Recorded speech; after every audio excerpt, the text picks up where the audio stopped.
ஏமா எதுக்குமா மீன் எடுத்து பாத்துட்டு இருக்கீங்க? வறுக்க போறீங்களா?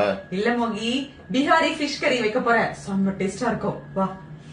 மீன் குழம்புல இந்த மாதிரி வித்தியாசமா சாப்பிடணும்னு நினைக்கிறவங்களுக்கு இந்த பிஹாரி ஃபிஷ் கறி ரொம்ப ஆப்டா இருக்குங்க. இது செய்யறது ரொம்ப ஈஸி, இன்கிரீடியன்ட்டும் ரொம்ப ரொம்ப கம்மி, ஆனா டேஸ்ட் மட்டும் வேற லெவல்ல இருக்கும். இதுக்கு வவ்வால் மீன் எடுத்திருக்காங்க.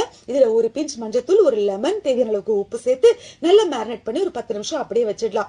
இப்போ ஒரு மிக்ஸி ஜார்ல ஒரு 4 ஸ்பூன் தனியா, 1 ஸ்பூன் ஜீரகம், 5 ஸ்பூன் மஞ்சக்கடுகு, ஒரு 5 பல்லு பூண்டு, 4-5 பச்சை மிளகாவை உடைச்சு போட்டுக்கலாம். இதுல தண்ணி விட்டு நல்லா அரைச்சு பேஸ்டா எடுத்துக்கலாம்.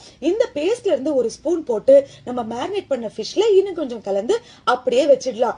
இப்போ ஒரு பேனை வச்சு KTV true value mustard oil ஊத்திக்கலாம். நான் ரொம்ப நாளா இந்த மாதிரி ரெசிபிக்கெல்லாம் இந்த ஆயில் தாங்க யூஸ் பண்ணிட்டு இருக்கேன்.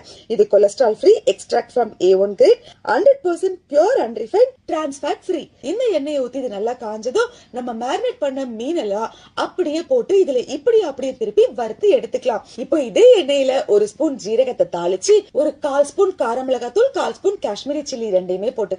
எண்ணெயில அப்படியே திரட்டிட்டு நம்ம அரைச்சு வச்ச மசாலாவை இது கூட ஊத்திக்கலாங்க. அவ்வளவுதான். தேவையான அளவுக்கு தண்ணியை விட்டு ஒரு கிளறி ஒரு 3 தக்காளியை மிக்ஸி ஜார்லயே நல்லா அடிச்சுப்போம். அந்த பேஸ்டையும் இது கூடவே ஊத்திக்கலாம். இப்ப உப்பு தேவைப்படுதான்னு பார்த்து அதையும் கொஞ்சம் சேர்த்துக்கோங்க. நல்லா கொதிச்சு இந்த அளவுக்கு ஒரு கன்சிஸ்டன்சி வரும்போது நம்ம வறுத்து வச்ச மீன் எல்லாம் இதுல அப்படியே சேர்த்துடலாம். அவ்வளவுதாங்க. ஒரு 3-4 நிமிஷத்துக்கு அப்புறம் பாத்தீங்கன்னா இந்த மசாலாவோட மீன் சேர்ந்து அப்படியே சூப்பர் வாசனையில வீடே மணக்கும். அவ்வளவுதான். ஃபைனலா கொத்தமல்லி தழைய தூவி இறக்கி வச்சீங்கன்னா நம்ம டேஸ்டான பிஹாரி ஃபிஷ் கறி ரெடி. இந்த மாதிரி வித்தியாசமான ரெசிபிக்கெல்லாம் கேடிவி ட்ரூ வேல்யூ பேஜ் இன்ஸ்டாகிராம்ல ஃபாலோ பண்றதுக்கு மறந்துடாதீங்க. அப்புறம் என்ன, இது சாதத்துக்கு சூப்பர் டேஸ்டா இருக்கும். நான் இன்னைக்கு இட்லியோடய வச்சு சாப்பிட போறேன். செம்மையா இருக்குங்க. ட்ரை பண்ணி பாருங்க.